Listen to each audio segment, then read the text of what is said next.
Hi நண்பா, இந்த ஒரு வீடியோவில் ரொம்பவே முக்கியமான 4 அப்டேட் வந்து பார்த்தீங்கன்னா வெளியாக இருக்குது. அதாவது தளபதி 69வது திரைப்படத்தோட ரிலீஸ் தேதியை மாற்றம் செஞ்சு ஒரு புதிய ரிலீஸ் தேதி வந்து பார்த்தீங்கன்னா அறிவிச்சிருக்கிறாங்க. அது மட்டும் இல்லாமல் 2026ஆம் ஆண்டு டிவிகே கட்சிக்கு ஒரு தரமான ஆப்பு வந்து பார்த்தீங்கன்னா வச்சிருக்கிறாங்க. அதாவது ரெட் ஜெயின் நிறுவனம் வந்து பார்த்தீங்கன்னா அதிசாரை வைத்து ஒரு புதிய திரைப்படத்தை இயக்க போறாங்களாம். அந்த ஒரு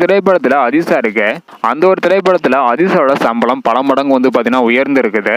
2026ஆம் ஆண்டு ஒரு பரபரப்பான ஆண்டா வந்து பார்த்தீங்கன்னா இருக்க போகுது.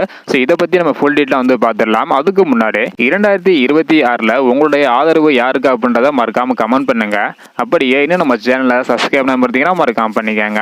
ஓகே அன்பா, வாங்க நினைக்கிற வீடியோக்குள்ள பார்க்கலாம். ஓகே அன்பா, 1 by 1 டேட்ல வந்து பார்த்துடலாம். அதாவது தளபதி 69வது திரைப்படம் வந்து பார்த்தீங்கன்னா வரும் அக்டோபர் மாதம் வெளியாகும் அப்படின்னு சொல்லியிருந்தாங்க.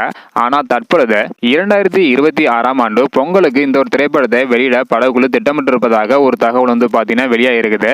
அது மட்டும் இல்லாமல் இதற்கான ஒரு காரணமும் வந்து பார்த்தீங்கன்னா வெளியாக இருக்குது. அதாவது சினிமாவில் விஜய் சாருக்கு போட்டியாளராக கருதப்படுவோர் தான் நடிகர் அதிசார். அதிசார் நடிக்கும் ஒரு திரைப்படத்தை 2026ஆம் ஆண்டு சட்டசபை தேர்தலின் போது ரிலீஸ் செய்து அஜித் சாரோட ஆதரவு திமுகவுக்கு இருப்பது போன்ற ஒரு மாயத்தை உருவாக்க ரெட் ஜெயின் நிறுவனம் வந்து பார்த்தீங்கன்னா காய் நகர்த்தி வருவதாக ஒரு தகவல் வந்து கிடைச்சிருக்குது.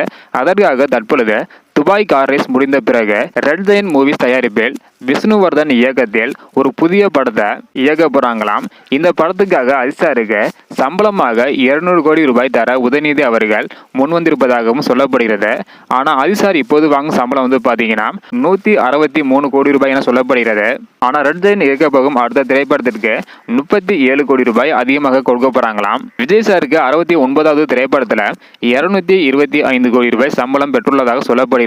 இந்த ஒரு காரணத்தினால 2026ஆம் ஆண்டு தளபதியோட படமும் அது மட்டும் இல்லாம அஜித் படமும் வந்து பாத்தீங்கன்னா மோத போகுது. குறிப்பாக தேர்தல் வர காரணத்தினால அஜித் சார் திமுகவுக்கு ஆதரவு தெரிவிக்கிற மாதிரி இந்த ஒரு திரைப்படத்தை இயக்க திட்டமிட்டு இருக்கிறாங்களாம். ஸோ இதை பத்தி உங்களோட கருத்து என்ன அப்படின்றத மறக்காம கமெண்ட் பண்ணுங்க.